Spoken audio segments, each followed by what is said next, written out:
Kasus Edi Mulyadi, jebakan politik buat Anies, ditulis oleh Ninda Nur di stiwar.com.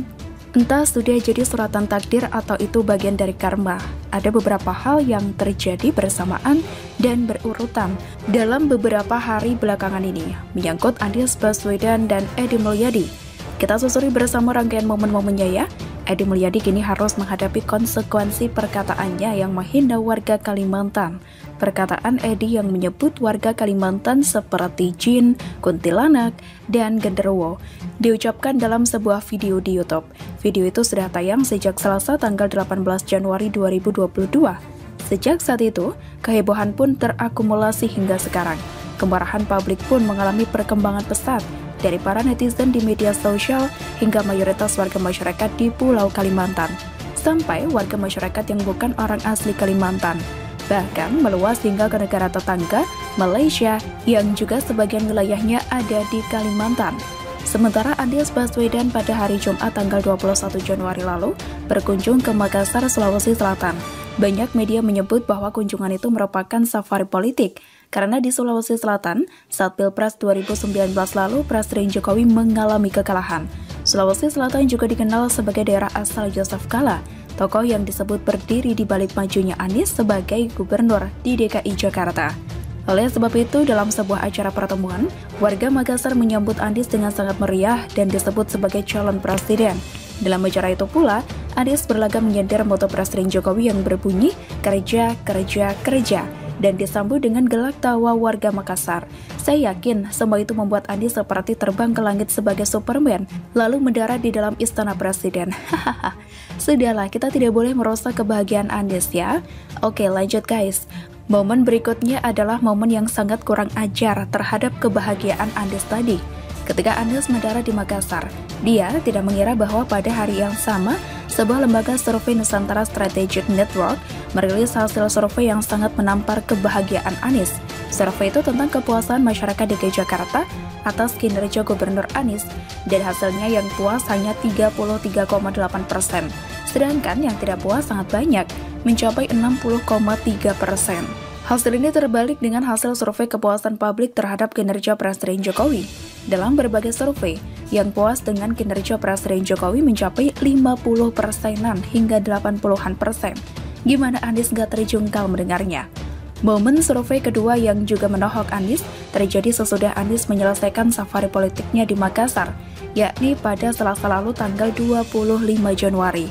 Sebuah lembaga riset Center for Strategic on Islamic and International Studies melakukan survei pilihan calon presiden terhadap warga Nahdlatul Ulama.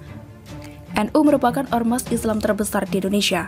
Pada tahun 2019, akun media sosial resmi NU menyebutkan anggotanya mencapai 91,2 juta orang. Belum termasuk simpatisan dan keluarganya ya. Artinya, survei calon presiden bagi warga NU berarti penting dalam dunia politik tanah air. Lucunya nama Anies tidak ada dalam kandidat capres yang ditemukan oleh survei tersebut. Lalu, apa hubungannya antara Edi Mulyadi dan Anies Baswedan? Pertama, dari segi latar belakang. Edi Mulyadi punya kedekatan dengan Anies. Edi pernah jadi caleg dari PKS yang maju di daerah pemilihan Jakarta 3. PKS merupakan salah satu partai yang mengusung Gubernur Anies.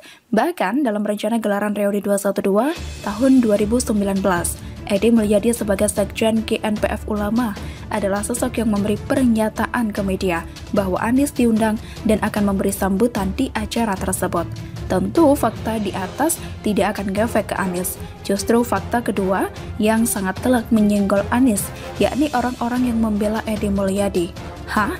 Ada gitu yang mau membela Edi? Sementara mayoritas publik sudah mengecam penghinaan yang dia lakukan terhadap warga Kalimantan. Membela Edi sama dengan bunuh diri dalam politik, karena tidak akan jadi faktor yang menguntungkan. PKS sangat tahu konsekuensinya, dan oleh sebab itu PKS buru-buru membantah keterkaitan dengan perkataan Edi Mulyadi. Ketika politisi PKS Tifatul Sembiring bersuara membela Edi, dan hanya dalam beberapa jam, Tifatul kemudian bergegas minta maaf kepada publik. Nampaknya Tifatul keceplosan dan buru-buru ditegur oleh partainya. Mana mau partai politik membela orang yang sekarang jadi musuh publik se-Indonesia. Tapi, ada saja segelintir orang bodoh yang mau membela Edi. Pertama, adalah PA212, diwakili oleh Novel Bamukmin. PA212 membela Edi, menyebut tidak ada unsur sara dalam perkataan Edi dan tidak bisa dipidanakan. Yang kedua dan ketiga adalah mereka yang mendampingi Edi Mulyadi dalam video permintaan maafnya. Mereka adalah Sulaiman Halim dan Muhammad Uhaib As'ad yang disebut sebagai tokoh asal Kalimantan. Dalam video itu mereka seperti menjadi bumper buat Edi. Mereka berdua mengaku tidak tersinggung dengan perkataan Edi yang dinilai publik menghina warga Kalimantan. Tidak perlu berpanjang lebar untuk menjelaskan kedekatan Anies dengan PA212. Kalau Sulaiman dan Uhaid perlu sedikit dipaparkan rekam jejaknya, yakni keterlibatan mereka berdua sebagai pendukung Anies jadi Capres 2024. Sulaiman Halim dan Muhammad Uhaib As'ad termasuk dalam kelompok yang membuat jaringan relawan pendukung Anies di Kalimantan Selatan. Sulaiman Halim dan Muhammad Uhaid As'ad termasuk dalam kelompok yang membuat jaringan relawan mendukung Anies di Kalimantan Selatan. Mereka menamakan diri sebagai relawan Gebrak Banua yang mendukung majunya Anies sebagai calon presiden di Pilpres 2024. Sulaiman Halim menjadi sekretaris dalam struktur organisasi relawan itu, sedangkan Muhammad Uhaid menjadi penasihat. Mereka memotori digelarnya deklarasi Anies RI 1 di Banjarmasin, Kalimantan Selatan. Sampai sini, ada 4 orang yang membela Edi. Keempatnya berhubungan erat dengan dukungan terhadap Anies di dunia politik. Dukungan politik hanya akan muncul jika orang yang didukung dinilai senada, serupa, dan cerminan dari mereka yang mendukung. Tentu untuk mencapai ambisinya nyapres, Anies mesti menggalang dukungan sebanyak-banyaknya. Sudah menjadi pengetahuan umum bahwa Anies tidak pernah sekalipun bersikap tegas terhadap kelompok PA212. Walaupun mereka suka berkumpul dan berdemo di masa pandemi, apalagi bicara soal memerangi kelompok radikal, mana pernah Anies bicara soal itu kan? Melihat video permintaan maaf Edi didampingi Sulaiman dan Uhaib, terkesan suasana yang santai dan tidak serius. Bahkan mereka banyak mesem-mesem senyum-senyum, seakan itu adalah panggung politik. Bukannya panggung untuk meminta maaf kepada warga masyarakat yang merasa tersinggung. Efeknya sudah bisa diprediksi. Kemarahan publik makin meluas dan membahana. Dan Anies, disadari atau tidak, mulai tertarik ke dalam pusaran kemarahan itu.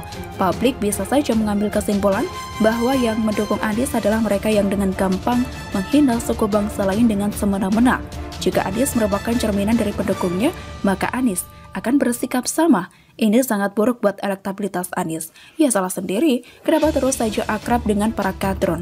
Tapi kalau bukan gerombolan kadrun, emangnya siapa lagi yang mau mendukung Anies? Hahaha. Selalu dari